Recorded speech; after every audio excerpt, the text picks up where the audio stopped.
Hi friends, good morning. সকাল সকাল আমার ব্যালকনি বাগানটা দেখো, কি সুন্দর গ্যাদাগুলো ফুটেছে, দেখেছো? তার সাথে তো এই যে পিঙ্ক পিঙ্ক কালারের নয়নতারা, দারুণ লাগছে। ভাবলাম তোমাদের সাথে এই সুন্দর সকালটা একটু শেয়ার করি। আশা করি তোমরা সবাই ভালো আছো, আমিও ভালো আছি। চলো ভিডিওটা স্টার্ট করি। কি বানাচ্ছ সকাল সকাল? স্যান্ডউইচ। বাবা, আজকে এভাবে করছি। বাহ, দেখতে তো ভালো লাগছে। খেতেও কি ভালো হয়েছে? খেয়ে দেখবে। ভালো। লঙ্কা দাওনি তো? লঙ্কা দিলে কিন্তু কেউ খাবে না। না না, লঙ্কা দিইনি। আজ সানডে, তাই ব্রেকফাস্টটা একটু অন্যরকম করলাম, কারণ রোজ রোজ রুটি ম্যাগি ভালো লাগে না, ছেলে খেতেও চায় না। আর এই দেখো আমার তিনজনের ব্রেকফাস্ট রেডি। তো চলো ব্রেকফাস্ট করে আসছি। লবণ দিয়ে এটার মধ্যে। ওদিকে ভাত হচ্ছে, না অন্ধকার আছে, ওদিকে ভাত হচ্ছে আর এখানে তরকারি ডাল রান্না শুরু হয়ে গেছে আর কি। যদিও ডালটা কালকে, ওটা গরম হচ্ছে। অনেকটা ডাল করলেই ডাল বেশি হবে, ডাল থেকে যাবে, যার জন্য সেটা কি ফেলে দেবো বলো? পরের দিন সেই ডালটা কি গরম করে খেতে হয়, কিছু করার নেই। এটা ভাতটা মনে হয়ে গেছে, দেখো রান্না বান্না শুরু করে দিয়েছি। আর এই মাসে ভীষণ আনন্দ হচ্ছে, কারণ জানুয়ারি মাস বছরের প্রথম, তারপরে আবার বোনের বিয়ে, মামাতো বোনের বিয়ে। তো যে চলে যাব, 21 তারিখ যাব আইবুভাতের দিন, 22 তারিখ বিয়ে, 23, 24, 25 বিয়ে বাড়ি ভালোই কাটবে আশা করি, কারণ সব বোনেরা এক জায়গায় হব, যেটা হয় আর কি, মামা মাসি সব একসাথে। তবে আমার মামার বাড়ির গোষ্ঠীর থেকে আমার বাবার বাড়ির গোষ্ঠীর মানে বেশি লোক, তো যার জন্য বেশি মজা হয়। আর মামার বাড়িতে সব তো এখন মোটামুটি বয়স হয়ে গেছে, তারপরে অনেক ভাই বোনেরা দূরে থাকে, তারা সবাই আসতে পারবে কিনাও জানি না।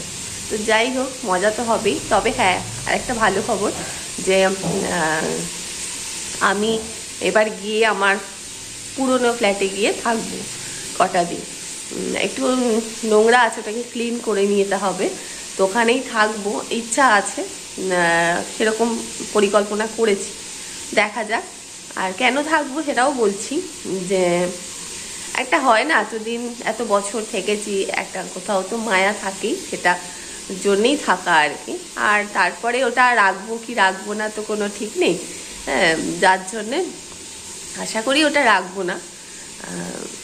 ওর জন্যেই মানে ওদিককার পাট চুকিয়েই দেবো, তো এই জন্যে একটুখানি শেষ থাকা হবে, তো এই জন্যেই ওখানে থাকবো ভেবেছি। আর ওখানে তো আমার হিতাকাঙ্ক্ষী শুভাকাঙ্ক্ষী লোকজন প্রচুর আছে না। যাই হোক, চলো, কাজকর্ম তো শুরু হয়েই গেছে। আর এখন বিয়ে বাড়িতে কি পরবো কি নেব এইসব নিয়েই আর কি সব সময় ফোনে ভাই বোনেদের সাথে গল্প টল্প হয়।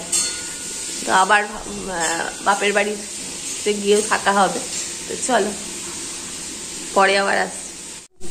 আর আমি পর্দাটার মধ্যে আমার ওই ফ্ল্যাটে যে পর্দা ছিল সেই পর্দাগুলো একটার সাথে লাগিয়েছি, যেহেতু পিঙ্ক কালার আছে যার জন্য ভালোই লাগছে আর কি।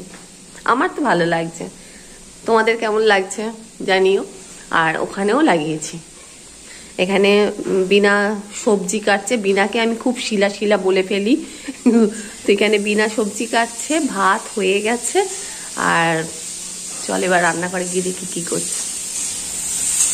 এই যে এখন ঘুম থেকে উঠেছে, চা খাচ্ছে। গুড মর্নিং বলে দাও সবাইকে। ঘুম থেকে উঠেছে মানে কখন উঠে পড়েছিলাম? এখন ঘুম থেকে উঠেছে, মর্নিং বলো।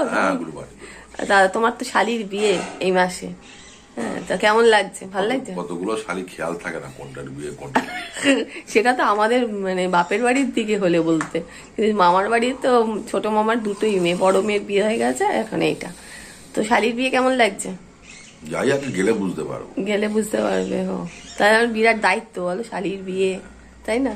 কাজ করতে হবে, ভালো গিফট দিতে হবে। চলো, তো ছাদে ঘুরতে ঘুরতে তোমাদের দেখাচ্ছি। এই দেখো, আজকে আমাদের সোসাইটিতে পিকনিক আছে, স্টেজ বানানো হয়েছে, প্রোগ্রাম আছে, নানা রকম প্রোগ্রাম হবে। আর এখানে যেহেতু শীতকাল, এখন সুইমিং পুলে কোনো জল নেই, জল পুরোটাই ক্লিন করা রয়েছে, মানে ক্লিয়ার করা আছে। আর এখানে বাচ্চারা ব্যাডমিন্টন খেলছে, ছেলেরা ক্রিকেট খেলছে। শীতের দিনে যা হয়, আর জানুয়ারি মানেই তো পিকনিক, তো সেই ছাদ থেকে একটুখানি তোমাদের এখানে রান্না হচ্ছে, তো তোমাদের সাথে একটু শেয়ার করলাম। আর এখানে এসে সত্যি খুব ভালো লাগছে, সত্যি পরিবেশ ভীষণ ভালো, মনোরম পরিবেশ। চলে এসেছি তোমাদের সামনে। আমাকে এক ইউটিউবার বন্ধুই জিজ্ঞাসা করেছে, দিদি তোমার পুরনো জায়গা ছেড়ে আসতে কেমন লেগেছে, বা নতুন জায়গায় এসে তুমি কেমন আছো। তো তাকে আমি অ্যান্সারটা দিচ্ছি, অনলাইন দিচ্ছি সবার সামনে। দেখো, ভালো মন্দ সব জায়গাতেই থাকে, ভালো মন্দ নিয়েই মানুষ জগৎ সংসার, তাই না? তো আমার পুরনো জায়গা ছেড়ে আসতে আমার কষ্ট হয়েছে, এখনো আমি মিস করি, কারণ ওই যে বললাম ভালো মন্দ নিয়েই সবকিছু।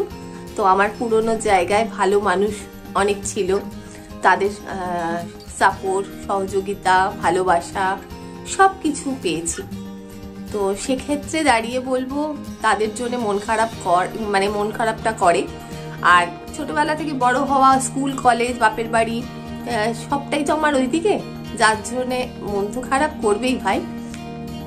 তবে তফাৎ যদি বলতে বলো, তো তফাৎ তো এখানে এসে ভালো করে আরো বুঝতে পারলাম। দেখো, ওখানে আমি সবাই ভালো না একথা বলতে পারি না, আবার সবাই খারাপ একথাও বলতে পারি না, ভালো মন্দ নিয়েই সবকিছু। তো আমার পুরনো ফ্ল্যাটে অভিজ্ঞতা হচ্ছে এই, ওখানে মানুষ পরনিন্দা পরচর্চা নিয়ে ব্যস্ত থাকে, আর এখানে মানুষ কেরিয়ার নিয়ে ব্যস্ত থাকে। ওখানকার লেভেল এক ধরনের, এখানকার লেভেলটা হাই, কারণ হাই সোসাইটির ব্যাপারটা টোটালটাই অন্যরকম হয়। যারা থাকো তারা তো জানোই। তো এখানে এসে মানে অনেক কিছু চেঞ্জেস আমার ভালো লাগছে। আমার ওখানে দুটো বাইক ছিল, আমার ছেলের আর আমার কর্তার। আমার দুটো বাইকের জন্য প্রচুর প্রচুর কথা আমাকে শুনতে হয়েছে, প্রচুর অশান্তি পর্যন্ত করেছে। এমনও তোমরা জানো, অনেক যারা আমার ইউটিউবের পুরনো বন্ধু তারা তো জানো, আমার ছেলের বাইক কিনে এনে রাখা হয়েছে, পরের দিনই বাইকের পুরো তার কেটে একদম কুটি কুটি করে দিয়েছে। সব জায়গায় ইউনিয়ন বাজি থাকে, তো যারা খুব আমার মানে ভালো চায় আর কি, ভালোবাসে, খুব ভালোবাসে, মানে আমার ফ্লোরের লোকজন, তারা কিন্তু জানে বাইকের তারটা কে কেটেছে। হ্যাঁ, তাদের সহযোগিতা না থাকলে এই জিনিসটা ঘটতো না। কারণ মানে নতুন বাইক এনে রেখেছে, রাত্রিবেলায় পুরো বাইকের তার পুরো কাটা হয়ে গেল। তো তারা আমার ভালো চায় না, হিতাকাঙ্ক্ষী শুভাকাঙ্ক্ষী তারা। তো যাই হোক, তো এটা একটা অভিজ্ঞতা। দুটো বাইক রাখা যাবে না, কিছু হলেই দুটো বাইক নিয়ে আমাকে প্রচুর শোনাতো, প্রচুর। মানে আমি শুনতে শুনতে মানে লাস্টে না এদিকটা পুরো ইয়ে হয়ে গেছিল কানগুলো, যে কি বলছে, একই জিনিস একই ক্যাসেট বাজিয়ে যাচ্ছে। একটা বাড়িতে বাবা ছেলে দুজনের গাড়ি রাখতে পারবে না, যারা বলছে মানে আমার ফ্লোরের যে হিতাকাঙ্ক্ষী বন্ধুরা আমার যারা বলছে, তাদের ঘরে সবারই ছেলে আছে। কাল যখন ছেলেগুলো বড় হবে, চাকরি বাকরি করবে, তারা বাইক কিনবে না, কারণ সে তাদের ফ্ল্যাটে আছে। বাবার থাকলে ছেলে থাকবে না, বাবার যখন আছে, ছেলে বড় হলে ছেলেও কিনতে পারে। এটা কোনো কথা যে একজনের দুটো বাইক রাখা যাবে না? এই নিয়ে অনেক অশান্তি হয়েছে, এটা একটা। এইখানে সেই সব ব্যাপার নেই। এখানে ধরো যদি বাইকে মানে কোনো আদার্স মানে বাইক এলো, তো সেক্ষেত্রে যদি রাখার কোনো সুবিধা অসুবিধা হয়, এখানে প্রচুর সিকিউরিটি আছে। কোন একজন সিকিউরিটি দাদা এসে হয়তো বললো, স্যার আপনার বাইকটা যদি একটু সরান, মিটে গেল। মানে ওই যে বললাম কালচার, এখানে হাই সোসাইটির কালচারটা আলাদা, তো ওখানেও আলাদা। এরকম ওখানে ফেস করেছি। এখানেও আমাদের দুখানা বাইক তো এখানেও থাকে, কখনোই সব সমস্যা হয় না। হ্যাঁ, এই 1 জানুয়ারিতে 25শে ডিসেম্বরে অনেকের বাড়ির ছেলেদের বন্ধু বান্ধব আসতে পারে, তাদের বাইকটা রাখতে হবে। তো সেক্ষেত্রে তাদের সিকিউরিটি এসে বলেছে স্যার আপনার বাইকটা যদি একটু সরান। বলার ভঙ্গিমাটা বুঝতে পারছো তো, একটা কালচারের মধ্যে পড়ে। তো এই জিনিসটা। আর দ্বিতীয়ত আমার ওখানে ক্যামেরা লাগানো নিয়ে আমাকে মানে পার্টির লোক এনে থ্রেট করা, থানা পুলিশ করা, এগুলো করেছে। ক্যামেরা আজকে 2024-এ দাঁড়িয়ে ক্যামেরা লাগানো যায় না, একমাত্র আমার ফ্লোরের লোকজনই জানতো যে ক্যামেরা লাগানো যায় না, নিষিদ্ধ, বুঝলে তো, নিষিদ্ধ। তো জানি না এই মগজটা কিরকম, জানা নেই। তারা তো হিতাকাঙ্ক্ষী তাই লাগাতে দেয়নি, শুভাকাঙ্ক্ষী তাই লাগাতে দেয়নি, তারা ভেবেছে আমরাই দেখভাল করে রাখবো আর কি, এরকম। যাই হোক, এইসব তো এখানে নেই, এইসব তো এইসব জায়গায় থাকতেই পারে না। তো মানুষ ব্যস্ত লাইফ লিড করে, কে কি করছে না করছে দেখার সময় কোথায়, তাই না? প্রথম আর শেষ কথা হচ্ছে দুটো কালচারের, তাই না? তো অবভিয়াসলি এখানটা ভালো লাগার তো কারণ থাকবেই। নতুন জায়গা, নতুন পরিবেশ, মানুষজনও ভালো, যেটা হয় হাই সোসাইটিতে। হ্যাঁ, মানুষ আশেপাশে সবাই ভালো। এই হচ্ছে আমার তোমাকে দেওয়া উত্তর, সবার সামনেই দিলাম। এখনো আমি চলে এসেছি, এখনো খুব কিউরিসিটি যে আমি আমার ফ্ল্যাটটা রাখবো কি রাখবো না। হ্যাঁ, আমি আমার ফ্ল্যাটটা রাখবো না, হয়তো দেখা যাক কি করি। কারণ সবকিছুই তো প্রত্যেকেরই যার যার সাংসারিক ব্যাপারটা শেষে বোঝে, তাই না? তো আমার পক্ষে 2 জায়গায় ওখানে ফ্ল্যাটটা রাখার কোনো ইচ্ছা আপাতত নেই। দেখি কি করতে পারি,